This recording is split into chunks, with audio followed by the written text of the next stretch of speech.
واذكروا الله كثيرا لعلكم تفلحون. السلام عليكم ورحمة الله وبركاته. حمدا وشكرا لله، صلاة وسلاما على سيدنا رسول الله سيدنا محمد بن عبد الله وعلى آله وصحبه ومواله، ولا حول ولا قوة إلا بالله. Amma ba'du. Kita saudaraku sekalian berjumpa dalam pembacaan Al-Insanul Kamil Muhammadun Rasulullah. Nabi Muhammad adalah manusia yang sempurna, karangan Abu Sayyid Muhammad bin Alawi Al-Maliki. Tentu saja kita tidak akan membaca satu persatu daripada teks-teks yang beliau sampaikan dalam kitabnya.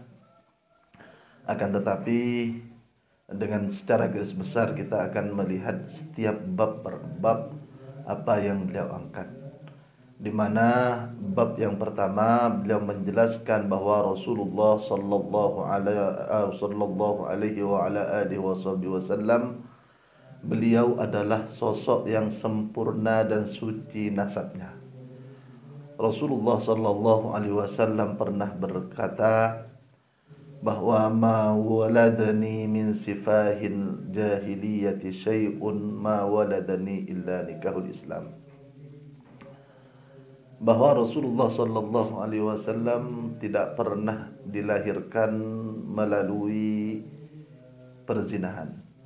Semua sejak Nabi Adam sampai kepada baginda Rasulullah sallallahu alaihi wasallam, beliau melalui pernikahan sesuai dengan pernikahan dalam Islam. Bahkan ketika melewati masa-masa jahiliyah, masa-masa jahiliyah itu terkenal bahwa sangat banyak bentuk pernikahan, tapi pernikahan yang benar sesuai Islam hanya ada satu seperti sekarang.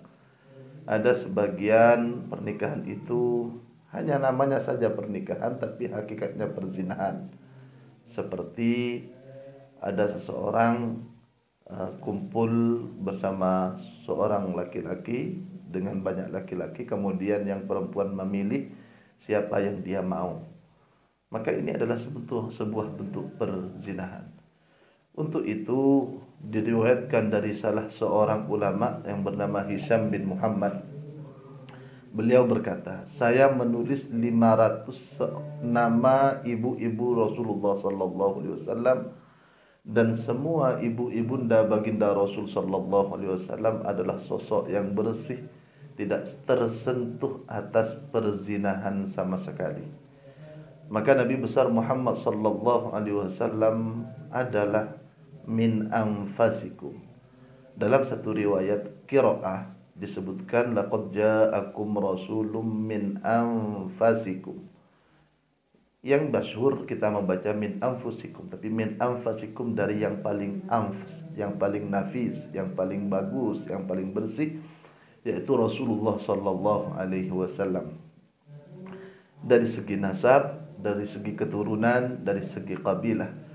Maka ulama berkata, untuk itulah Rasulullah sallallahu alaihi wasallam tidak mempunyai saudara, baik saudara laki-laki ataupun saudara perempuan.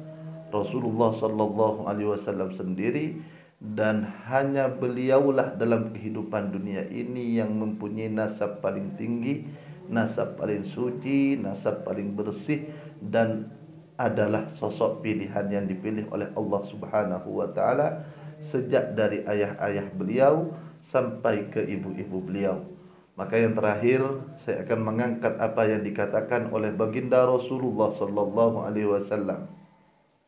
Rasulullah sallallahu alaihi wasallam bersabda, "Lam yaltaqih abawaya qattu ala sifahin, lam yazalillahu yanquluni minal aslabit thayyibah ilal arhamit thahirah, musaffan muhadzaban la tatasha'abu syu'batani illa kuntu fi khairihima."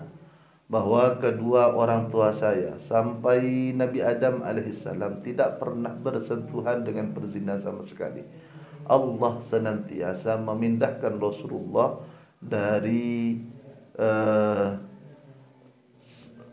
ayah ke ayah, dari ibu ke ibu dalam kondisi ayah adalah ayah yang terbaik, adalah ayah yang paling suci, adalah ayah yang paling bersih. Dan Rasulullah sallallahu alaihi wasallam setiap ada satu keluarga, maka beliau Allah akan letakkan di keluarga yang paling mulia. Ketika Nabi Ibrahim alaihissalam, beliau mempunyai beberapa putra di antara Nabi Ishak dan Nabi Ismail, maka Allah memilih Nabi Muhammad sallallahu alaihi wasallam untuk menjadi Bani Ismail sebagai anak atau pilihan dari Allah Subhanahu wa taala. Maka itu adalah anugerah yang diberikan Allah kepada baginda kita Nabi besar Muhammad sallallahu alaihi wasallam. Sungguh kita bersyukur kepada Allah telah dijadikan umat beliau. Allahumma salli ala sayyidina wa habibina wa maulana Muhammad. Assalamualaikum warahmatullahi wabarakatuh.